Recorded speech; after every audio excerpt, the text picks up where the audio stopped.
देखिए क्या होता है जब हम संस्कृत सीखते हैं ना, तो कुछ शब्द रूप देखे, कुछ धातु रूप देखे और अनुवाद करना स्टार्ट कर देते हैं।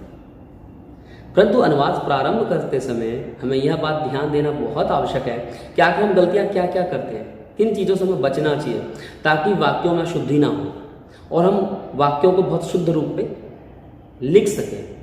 तो वाक्यों को शुद्ध रूप से लिखने के लिए क्या क्या चीज़ ध्यान देनी है, अभी मैं आपको सारी चीज़ें बता देता हूँ। सबसे पहले हम लोग ध्यान देंगे पुरुष की, यानी प्रायः हम अनुवाद करते समय पुरुषों में गलती करते हैं। प्रायः हम लोग बोलते हैं अहम पठती, परंतु जब हमें पुरुष का ज्ञान होता है तो हमें पता लगता है वहाँ पठती नहीं पठामी होना चाहिए। उसी प्रकार अनुवाद करते समय हम लोग दूसरी गलती करते हैं बहुत बड़ी वचन की। जैसे हम लोग ने वाक्य बोल दिया अहम पठामह, तो जब हमें पता लगता है पठामा तो बहुवचन का है, वहाँ एक वचन आना चाहिए, तो क्या होगा अहम पठामी। उसी प्रकार अगली जो हम बहुत बड़ी गलती करते हैं वो करते हैं कारकों में गलती करते हैं। हमें पता है वहाँ पे होना चाहिए वृद्धा दंडात चलती,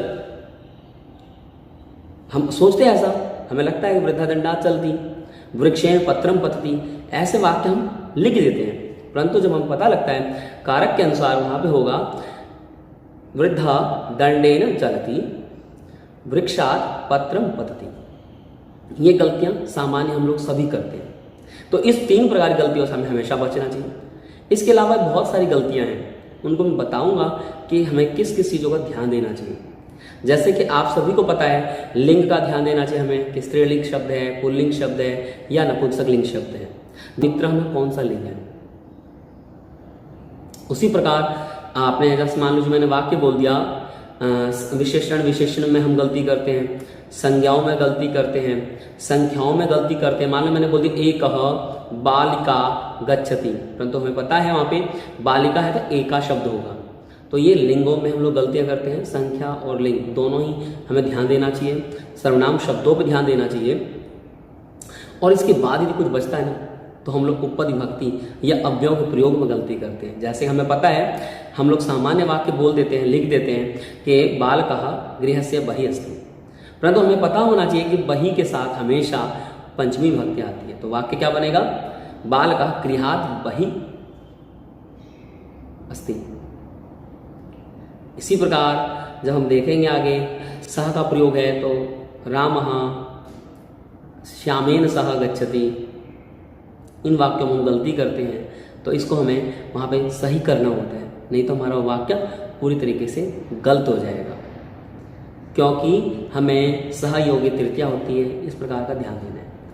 और जैसा आपको पता है विशेषण विशेष्य हो, संज्ञा हो या कोई भी चीज़ हो, हमें बहुत ध्यान देने की वहाँ पे आवश्यकता पड़ती है।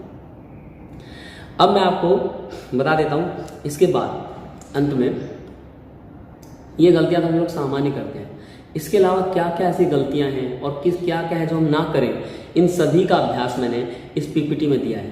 तो जिनकी भी संस्कृत को शुद्ध लिखने की इच्छा हो या सोचता है मैं संस्कृत शुद्ध लिखूं, वह इस वीडियो को बिल्कुल ध्यान से देखेंगे, एक एक लाइन ध्यान से देखेंगे और कुछ प्रैक्टिस है वो जरूर करेंगे। तो चलिए देखते हैं आज का विषय अशुद्धि शोधनम।